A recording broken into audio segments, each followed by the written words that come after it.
Pawan Kalyan OG movie release అవ్వడానికి ready అవుతుంది. అయితే ఈ మూవీ మీద ఫ్యాన్స్‌కి కొద్దిగా ఎక్స్‌పెక్టేషన్స్ అయితే ఉన్నాయి. అవేంటి అనేది ఈ వీడియోలో అయితే మాట్లాడుకుందాం. నాకు కూడా కొన్ని ఎక్స్‌పెక్టేషన్స్ అయితే ఉన్నాయి. రిఫరెన్స్ కనుక ఈ మూవీలో కనుక ఉంటే మనం చెప్పలేం.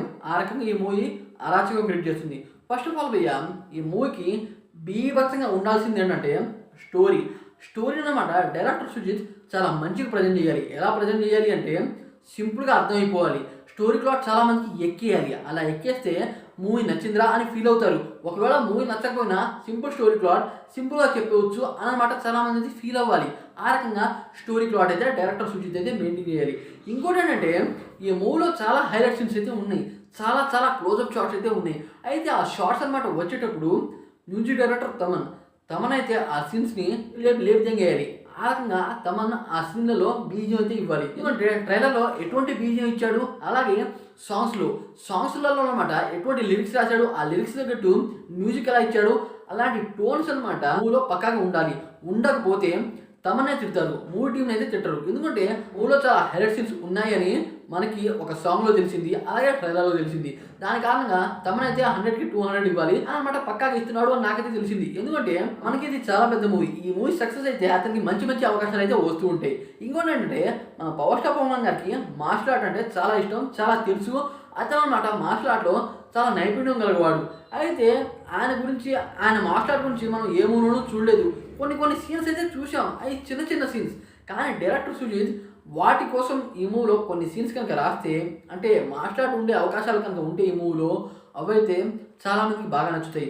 రీసెంట్ టైంలో ఇప్పుడు పెద్దవాళ్ళకైతే స్టోరీ నచ్చుతుంది, కానీ చిన్నవాళ్ళకి స్టోరీ ఎక్కకపోయినా సరే మార్షల్ ఆర్ట్ గురించి ఇంట్రెస్టింగ్ విషయాలు కనుక ఉంటే మార్షల్ ఆర్ట్ ఉందిరా మనకైతే నచ్చుతుందిరా అని ఫీల్ అయ్యి టీనేజ్ వాళ్ళు కూడా ఈ మూవీకి అయితే వెళ్తారు. ఇంకోటి ఏంటంటే భయ్య, రీసెంట్ టైంలో మూవీస్ అయితే రిలీజ్ అవుతున్నాయి. అయితే ఆ మూవీలో కొద్దిగా టచ్ అయితే మిస్ అవుతుంది. ఏంటంటే ట్విస్ట్ కనుక ఉంటే మూవీ మొత్తం ఒకవైపు వెళుతుంది. మొత్తం ఒక సైడ్ వెళ్తున్నప్పుడు ఒకేసారి ట్విస్ట్ ఇవ్వాలి భయ్య. ఆ ట్విస్ట్తో థియేటర్లో జనాలకి మైండ్ పోవాలి. ఆ రకంగా ఒక ట్విస్ట్ అయితే మెయింటైన్ చేయాలి. ఆ ట్విస్టులు కనుక ఉంటే ఎంగేజింగ్ ఉంటుంది.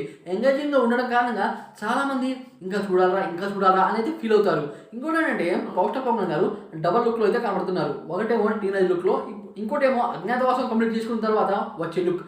అయితే ఈ రెండు లుక్ను కూడా డైరెక్టర్ సుజిత్ చాలా బాగా మెయింటైన్ చేసి మనకైతే ప్రజెంట్ చేయాలి. అదే కాకుండా పవన్ గారి ఎంట్రీని చాలా బాగా రాసుకొని ఈ మూవీలో మనకైతే ప్రజెంట్ చేయాలి. ఆ ఎంట్రీకి తమనైతే 100కి 300 ఇవ్వాలి. అలా ఇస్తే ఎంట్రీ బ్లాక్ బస్టర్ అవుతుంది. ఈ మూవీలో సినిమాటోగ్రఫీ చాలా బాగా ఉండాలి భయ్య. అలా చెప్పడానికి కారణం ఏంటంటే రీసెంట్ టైంలో కొంతమంది హీరోలు, కొంతమంది డైరెక్టర్లు మూవీకి బడ్జెట్ తగ్గాలి అని గ్రీన్ స్క్రీన్ వేసి ఆ సీన్స్ మట క్రియేట్ చేస్తున్నారు. కానీ ఆ రకంగా చేయకుండా ఈ మూవీని రియల్ లొకేషన్లో కనుక షూట్ చేస్తే చాలా మందికి కొత్తదనాన్ని ఇస్తుంది, కొత్త టచ్ అయితే ఇస్తుంది.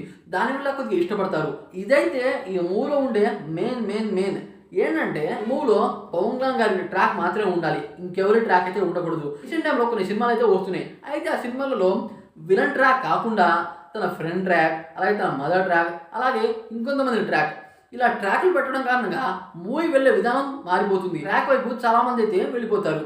ఇప్పుడు చెప్పాలి అంటే రీసెంట్గా మిరాయి మూవీ అయితే రిలీజ్ అయింది.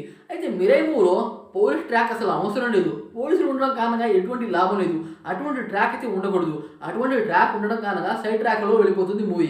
ఓజీ మూవీలో పవర్ స్టార్ పవన్ గారి ట్రాక్ అయితే పక్కాగా ఉండాలి. ఆ ట్రాక్ని అనమాట చాలా మెయింటైన్ చేసి మనకైతే చూపించాలి. అదే కాకుండా ఇమ్రాన్ హష్మీ ఈ మూవీలో మెయిన్ విలన్. ఆయన వచ్చేటప్పుడు మంచి బీజం పడాలి. ఆయనకు కూడా సపరేట్ ట్రాక్ అయితే ఉండాలి. ఆ ట్రాక్ని చూసి చాలా మంది అయితే షాక్ అయిపోయేవారు. ఆయన అసలు విలన్లా ఎందుకు మారాడు, విలన్లా మారడానికి కారణం ఏంటి అనేది కూడా మంచిగా మెయింటైన్ చేస్తే ఈ మూవీ ఇంకో అయితే వితోషం క్రియేట్ చేస్తుంది. అయితే ఇవి కాకుండా మీకు ఏదైనా డౌట్స్ ఉంటే కామెంట్ చేయండి. అయితే షార్ట్లో నేనైతే మెన్షన్ చేస్తాను. అయితే ఈ మూవీ గురించి మీరు ఎంతమంది వెయిట్ చేస్తున్నారు అని డెఫినెట్ కామెంట్ చేసి ఇప్పుడు లైక్ చేయండి ఫ్రెండ్స్.